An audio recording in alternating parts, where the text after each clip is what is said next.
Check out our new sponsors, The Games Cube. It's a great family-run local game store boasting Australia's biggest selection of MTG singles. Use the coupon code The Eternal Gathering to get 5% off store-wide. Check their site out in the link below.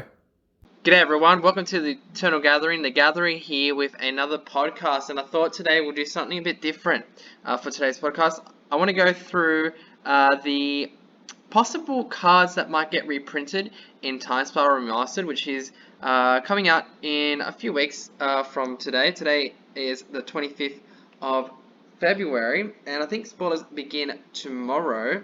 Don't forget, this is Australian time. So there should be spoilers coming out tomorrow, and I want to kind of have a bit of a prediction list as to what might be reprinted in this Time Spiral Remastered. It's the first time that Wizards of the Coast are doing a product like this, where they're remastering in paper form. They've done it, of course, online on MTGO, with some success there, with Vintage Masters, or Vintage, not Masters, sorry, Vintage kind of cards, sorry, as I was saying. And I think that it's quite a smart idea on their behalf. I think it's something that they probably should be doing and should have been doing over the last few years, especially with such a large catalogue of products that they have available and sets that they have available, and the mass history, 27 years of Magic the Gathering products and sets. I think there's lots and lots to go back on, and I like the idea where they're putting new card frames on the new rules and updating the rule text on these older cards, and also picking good draft formats, draft environments that would be fun for a player, especially newer players that haven't played in these formats.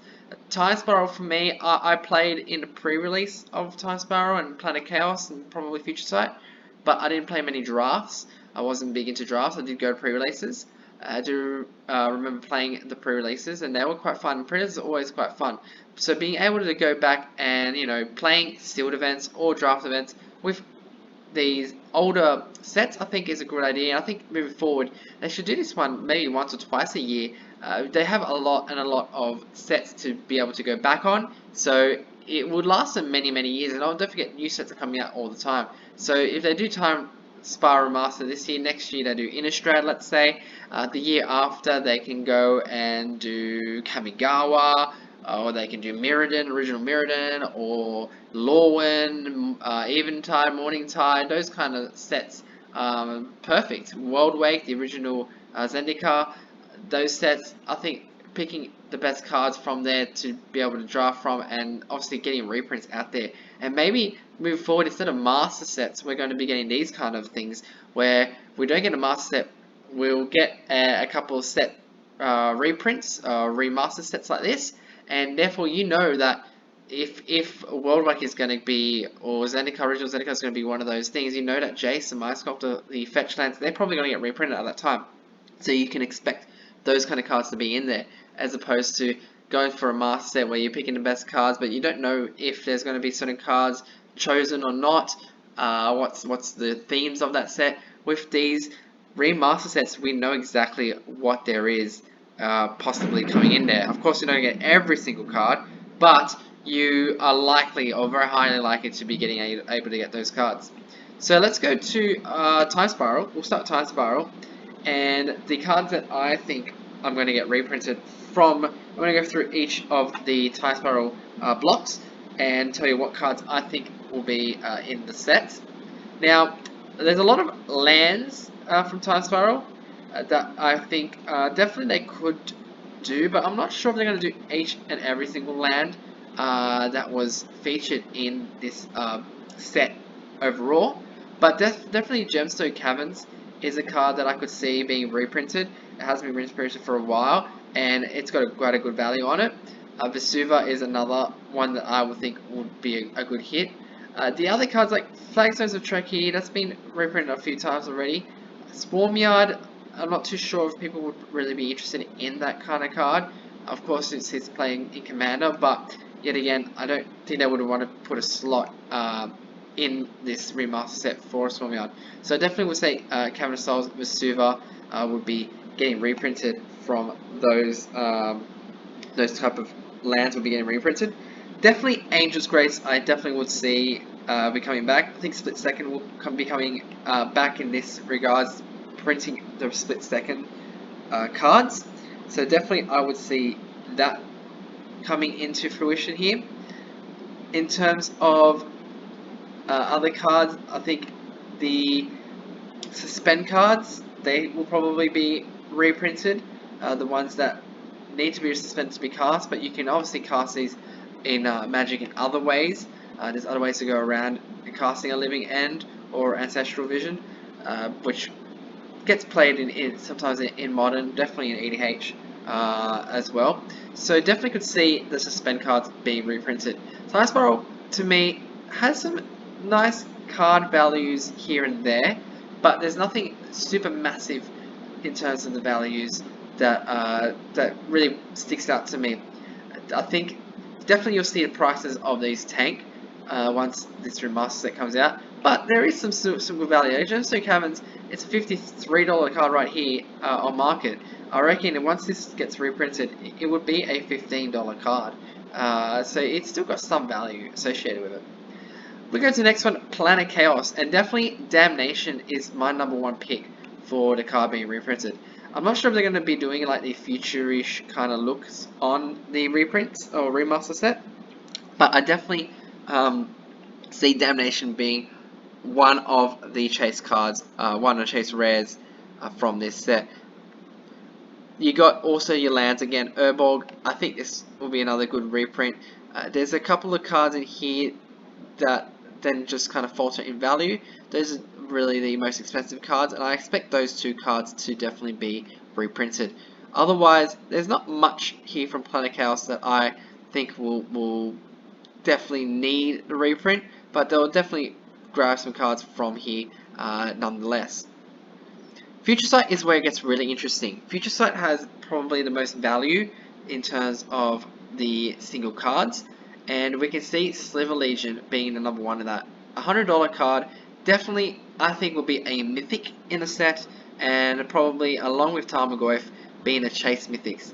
Definitely Tarmogoyf will be in this set. I'll be very surprised if this Tarmogoyf was not in a set. Sliver Legion, I think they will have that Sliver theme still running through it. That is obviously one of the themes of Time Spiral's sets, so Sliver Legion being a mythic would also ring true as well. Pact of Negation, all the packs actually, I think all the packs will be reprinted at Rare, so definitely all the packs will be reprinted at Rare. The only ones that I see definitely being mythic will be Sliver Legion and Tarmogoyf, amongst other cards obviously. Horizon Canopy, I don't think they'll do a reprint on. I think they kind of had a few reprints of Horizon Canopy in recent days, and this is something that probably won't take a slot up in this remastered set. But all of these other packs definitely will be there.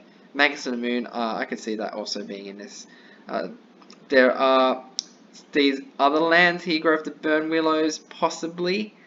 Graven Khans, I don't think so. Some of these other ones, Nimbus Maze, they might get reprinted, but I would be, again, erring on the side of they probably won't. It's probably going to be more of the higher impact rare lands that will be getting the reprints here. So there will be some value definitely within this set. There are some valuable cards. The value will probably lie in the mythics. There'll be some rares that would obviously have some value. I'm thinking about 10 rares that might be of more value or same value of a booster pack. I feel like there will also be some dud mythics as well. But overall, there will definitely be some value within this set. So if we talk about what the whole set is about, it's obviously about drafting, about playing sealed. It's not really about cracking the packs to get the cards that you want. You can just go and do that yourself and buy singles. It will definitely drop the singles for these cards in the marketplace quite significantly. Also another way to get foil rares of these or foil mythics. So I would definitely be picking this up only if you're playing draft or sealed. I wouldn't be trying to crack these for any monetary value or to try and chase a card that you really want. Just buy that single if you need it. But you know, I think it'll be a really fun and really successful draft experience when it does come out in the first week or two at LGSs, and I really commend them on doing these. I think it's a great idea and a great way to get some equity out of their own product, and also bringing reprints out that need the reprints. And I think going forward that we might see this as a trend instead of master sets. So those are the reprints that I definitely will see becoming. Now, the other thing that is coming out is the time shifted cards. So there's going to be 121 other cards that have old frames, but they're going to be new cards that have never had old frames. So some of the examples of this have been Cranial Plating, Chalice of the Void, Path to Exile, to name a few that have been spoiled already. So what kind of cards would I expect from that? Well, let's go and have a search. I'm going to go and think of what cards would definitely be time shifted.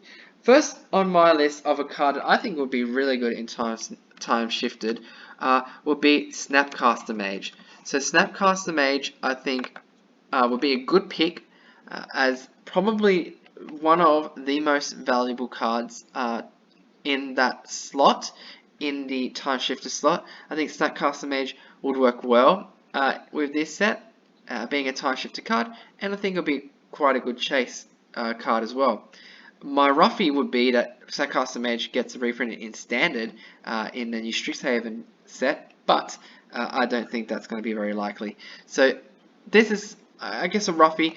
I don't think 100% that this is going to happen. I just think it would be really cool to see it in an old card frame, and I think a lot of people would be really interested in seeing that for themselves. Another card I definitely could see happening is Oreo Champion. So Oreo Champion is seeing some play in sideboards in Modern. I'm looking at more of the Modern or Commander kind of cards for this. So Oreo Champion sees play in Commander and sees play in Modern, and hasn't been reprinted for quite a time, I think. Let's see, where is Iconic Masters? So Iconic Masters is the last reprint that it had. So I think this would be a nice card to have in the older frames as well. That would be my second pick. I'm going to go through and pick, let's say, 5 cards. I think 5 is a good number. And let's see what happens over the spoiler season. I will get another video, another podcast, looking at what was spoiled for Time Spiral Remastered. And we'll go back and see how right I was on these picks. I think this will be fun. So next card on my list that has been reprinted a lot, but I think it's just such a staple. Oh, sorry, such a staple that it's gonna see play all the time, anywhere it's available. It's Scavenging Ooze. I think Scavenging Ooze would be another nice, cool reprint to have the old frame that it hasn't had an old frame before, and I think people would be really excited to have an old frame version of Scavenging Ooze. My fourth card on the list, I thought we'd go for something that might be an uncommon, because they're going to do commons, rares, possibly mythics in that regard. I mean, they're all going to be the same rarity, but I'm going to look at something that's probably not going to be a rare, and that's Lightning Helix. I think Lightning Helix will also look really cool in the old frame. In a gold frame, Lightning Helix would look really nice there, and sees a lot of play in Modern. Last card, another card that I've kind of gone left field here is Changeling Outcast from the Modern Horizons set. Sorry, Changeling Outcast does see play in very fringe decks in Modern, and also sees play in Commander, and I think an old border of this would also look quite interesting, and that would be my final pick, a kind of common kind of card. Modern Horizons is quite a recent set. It obviously has never been printed before in any other set, so having the old frame for a very relatively new card would be really cool to see. So those are my cards there chosen for the time-shifted reprints. Snapcaster Mage, Oreo Champion, Scavenging Ooze, Lightning Helix, Changeling Outcast. We'll see which ones of those they get right, along with the cards I believe will be in the remastered set, which would be Sliver Legion, Tarmogoyf, all the packs, all the suspend cards, a few of the lands that we spoke about, Angel's Grace and Damnation also being some of the chase rares from the set. So now we want to go and also do the same thing here on a little news that we got recently, and that is the new Strixhaven spoilers that we saw. So we were treated to some spoilers a couple days ago with Strixhaven and their commands for each of the 5 colleges. So each of these colleges is going to be headed by an Elder Dragon, which is really cool. We've had Elder Dragons before in the past with Dragons and Tarkir, and these are not obviously the Dragon and Tarkir Elder Dragons themselves, but they're still Elder Dragons of the opposite colors. These are the enemy colors. So what we see here are the commands for each respective college, and there's some interesting cards here, and I'll talk about each one of them and where they might see play. We'll start with the Witherbloom command. This is the cheapest command at black and a green. Sorcery speed though. Choose 2, target player mills 3 cards, then you return a land card from your grave to your hand. So you can mill your opponent and then get a land card back from your grave to your hand, or mill yourself. Destroy target non-creature, non-land permanent with mana value 2 or less. So they instead of convert a mana cost, they go into mana value now to make it a bit easier. Very niche, very niche. So let's think about modern. Modern, you can kill red and 6. You can kill a couple of artifacts. Definitely that might be problematic. Otherwise, creatures you can't hit, so you can't really stop the threats from creatures. So it's, if it was non-creature, sorry, if it was a creature, if it just said non-land, sorry, if it just said non-land permanent, I think the value of this will go really, really high in terms of the playability. But the non-creature aspect, I think, plays this as definitely a sideboard option in standard, but in Pioneer possibly. But I think Pioneer still even has better cards that could do a bit more than this Witherbloom command. Target creature gets -3/-1 to end a turn. Sorcery speed, very odd. You can obviously kill a creature or make one of their creatures that's quite strong not be able to kill any of your creatures attacking in. And then target player loses 2 life and you gain 2 life. Collective Brutality, I think, is probably, and a lot of people have talked about this, the closest comparison people believe, with lose 2 life, gain 2 life, -2/-2, instead you're getting -3/-1 kind of aspect, and then obviously discarding your hand, you can mill cards from your from your library this way instead of discarding. I think discarding is a better option because then you have some options of what you actually are discarding. I don't think this is going to see play in Modern. I don't feel like it's going to see play in Pioneer. I don't see it play in Commander. Standard, I can definitely see play there, but then again as a sideboard option. Sliverquill Command. This is the Orzhov, 2 a white and a black, and this is a sorcery card as well. But I think this is one of the better commands. In my opinion, probably the best command. So first one, target creature gets +3/+3 against flying on turn. So if you have your opponent, having no blockers for your flyers or a flyer, you can make one of your creatures a flying creature, go in and try and take damage, try and go for the win maybe. You can return target creature card with mana value 2 or less from your graveyard to the battlefield. So completely getting a card back from your graveyard to the battlefield, that might be relevant. Target player draws a card, loses a life, so you can draw a card, lose a life, that's fine. That's some card advantage for yourself. You can also do this to your opponent if they're on 1 life and you can't find a way to kill them. And then target opponent sacrifices a creature. Another really good removal piece there. Being able to get around possibly hexproof and all that kind of stuff. If they have only 1 creature left on the battlefield with the hexproof, being able to make them sacrifice the creature. I think all of these are very, very, very relevant. And my pick for probably the card is going to see a lot of play, I feel, in Ores of Auras in Pioneer. I think Ores of Auras would really like to see this card. This gives them everything they need. It gets a way to stop the opponent from blocking by making a sacrifice creature. It gets them to draw a card if they need to. They gain a lot of life in that deck anyways. They can return one of their creatures with CMC 2 or less, or mana value, sorry, 2 or less, which most of their cards are, most of their creatures are. And then it gives them a way to go over the top, flying, +3/+3.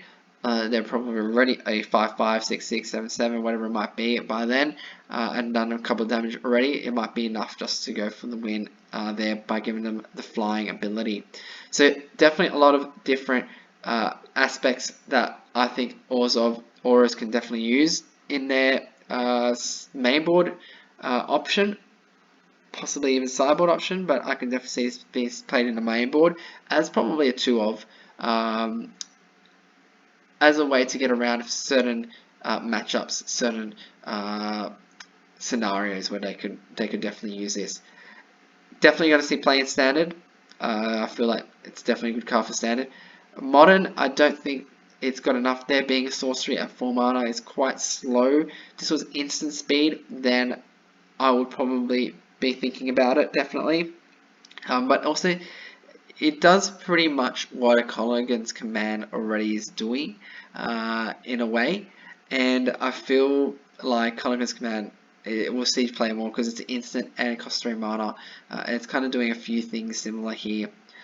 Being able to return a creature back to your hand, any creature, and then also a little bit of removal there in the 2 damage, and making them, or destroying making them discard a card or destroying a creature. So there's artifact, sorry, destroying an artifact. Sorry.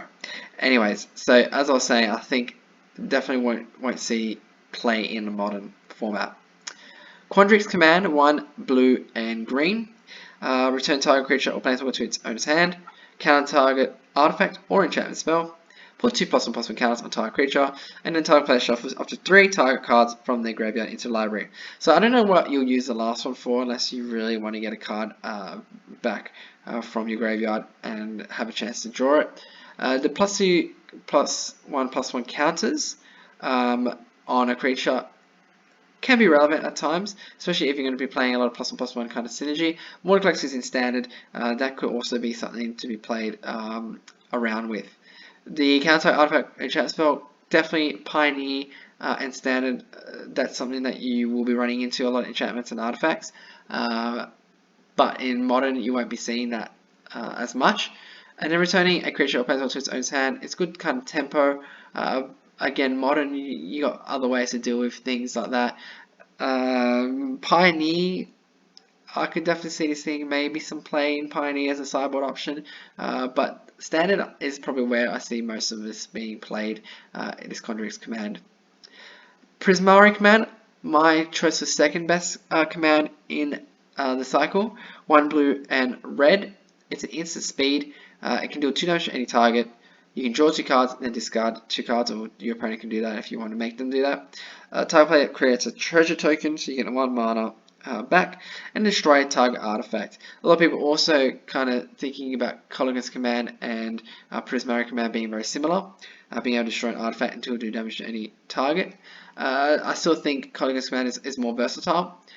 This one, though, definitely standard, definitely can see play there, especially with that Goldspan Dragon being in the format, giving you 2 mana back with your treasure token. Pioneer, you got your Izzet Charm still. I think Izzet Charm is a better card overall. It gives you more options. You got your 2 damage, draw a card, discard 2 cards, and counter non-creature spell, and I say pay 2. I think all those 3 abilities on Izzet Charm are very relevant, and that goes back also into modern. So Prismari Command, I don't think we'll see play because Izzet Charm is already a better card in most circumstances. Last one is Lawhold Command, which is 5 mana, which is, I think, slightly a bit overcosted. I think 4 mana would have been okay with this card. You create a 3/2 red and white spirit creature token. You can give creatures you control +1/+0 and gain indestructible and haste. And turn to turn, you can deal 3 damage to any target, then gain 3 life. sacrifice a permanent to draw 2 cards, which is a new thing happening here. To sacrifice a permanent and draw 2 cards. It hasn't really, my knowledge, been a thing that White already have been able to do, is just sack a permanent to draw cards. Maybe that's a new thing going forward. We'll see what happens there. Definitely some strong abilities. The 3 damage, 3 life is quite strong. Drawing 2 cards with second permanent can be strong, but if you're doing that, you're probably behind on board or behind in the game. Creating 3/2 Spirit Token at instant speed could be a good blocker. Giving it +1/+0 and indestructible all creatures can also be a good way to block, or a good way to finish off the game because it gives all creatures control haste. But again, you're going to be paying 5 mana, so it's unlikely that you're going to be playing a creature then playing this as well at the same turn. So I think 5 mana is really going to hurt it. If it was 4 mana, I could definitely think that you might see play in Pioneer, in Standard, probably not Modern, but definitely Pioneer. 5 mana I don't think is enough for it to see play in Pioneer. Standard, it might even struggle to see play in there because of the 5 mana. The other thing they also mentioned, and they also discussed, was some mystical cards. So these are the showcase cards, if I'm not mistaken, and they're going to be coming 1 per pack, which is really interesting because 1 per pack is quite a lot. I wouldn't have expected this. There's only 63 different types of cards. We've got 3 here, so 60 left to be spoiled. So what I want to do is pick some cards that I think will be part of this mystical series. I'm going to try and pick 5 cards, and we'll see how close I am with my predictions. But there's some really good cards here. I mean, Demonic Tutor sees a ton of play in Commander, and is quite expensive, about a $70 card. So seeing that get a reprint, it's got the price of this card will be a $15, $20 card easily once it gets reprinted a few times. Here with the amount of cards that will be opened from this set. Opt, another card that just sees play everywhere. And then you've got Swords to Plowshares, which is a card that sees some play in Legacy definitely, and Commander as well. But they're really interesting cards. I like the art, I like the extended art, I like the frames, and I really like this Japanese art style as well. The only thing, personally for me, I don't really like having foreign language cards, but these arts look absolutely beautiful. They're pretty much full art, borderless kind of cards here, and they look amazing. So what do I think is going to be reprinted? Or you know, reprints anyways, but what do I think is going to be printed in this mystical series? Well, I'm going to pick, again, 5 cards, some cards I think that will be mythic, rare, uncommons, and possibly commons. First card on the list is Force of Negation. I think Force of Negation is a great pick of a card for this. It is seeing a ton of play in Modern. It says play in Commander, and is quite a valuable card. There you go, $65 on Card Kingdom. So a very valuable card, a card that will see a lot of play and people would really like to open, and it would be nice to get more out there. Definitely, I don't see, with Modern Horizons 2 coming out later this year, I don't think they're going to be reprinting any cards apart from the fetch lands that they've already said are coming out. I think the fetch lands are going to definitely be the only reprints in Modern Horizon, apart from reprints from older sets that weren't Modern legal, which they did in Modern Horizons 1. But Modern Horizons 2, I don't see a Force of Negation getting reprinted into there. So it'd be nice to get a reprint of this in a more accessible kind of way, and with really nice cool art. The other card, because these are all spell cards, don't forget, these are all spell cards. The other card is Cryptic Command, sorry. Cryptic Command sees a ton of play in Modern, sees a ton of play in Commander, and also has a bit of value associated with $28 there. So another card that they could definitely do reprint of, and this one will probably be a rare. I would say Force Negation could be a mythic, Cryptic Command could be a rare, Cryptic Command also could be a mythic though as well, because also Plowshares was upshifted to rare in this set. Another card would be Remand. I think Remand is a great reprint, something that sees play again in the modern format, and a nice little small value there, $6, but still a card that sees a lot of play and people will be really happy to get. I don't want people to be getting like kind of dud cards from this, so hopefully Remand is in there. It hasn't been reprinted again for a while. Last time was Modern Masters 2015, so it'll be nice to get another reprint of Remand. Ponder was my choice for another card that sees play in Legacy and sees play obviously in Commander, and also hasn't been reprinted for a while. So again, I would think Ponder will be a nice kind of common to be getting in this set. And then last but not least, Lightning Bolt. Lightning Bolt sees all the play in every format that it's in, probably even Commander to be honest. 3 damage to target player, well, any target now. I think they'll probably change the attacks there to 3 damage to any target, and it doesn't matter how many times they reprint it, it's still going to have a little bit of value, and I reckon that will be what will be one of the other cards that we could see. So obviously most of them being blue cards there, I think you definitely see more heavy on the blue aspect of cards in this set, because a lot of the really good spell cards are blue themselves. So that is my prediction for the Strixhaven. We'll see that a bit later this year when they do their spoilers in end of March, early April. But really excited to see what's going to come out in the time shifted slots for Time Spiral Remastered, and it'll be nice to kind of have a look, see if what I predicted comes to fruition, or if I was completely wrong and we can laugh at it a bit later. So guys, as always, thank you for listening. Thank you for supporting the channel. Have a look at our sponsors, the GamesCube, especially if you want to get any of these products that I just spoke about. They'll probably doing some pre-orders now for Time Spiral Remastered, and you can probably use the code to get 5% off those as well. As always guys, everything on a stack has resolved, and good games everyone.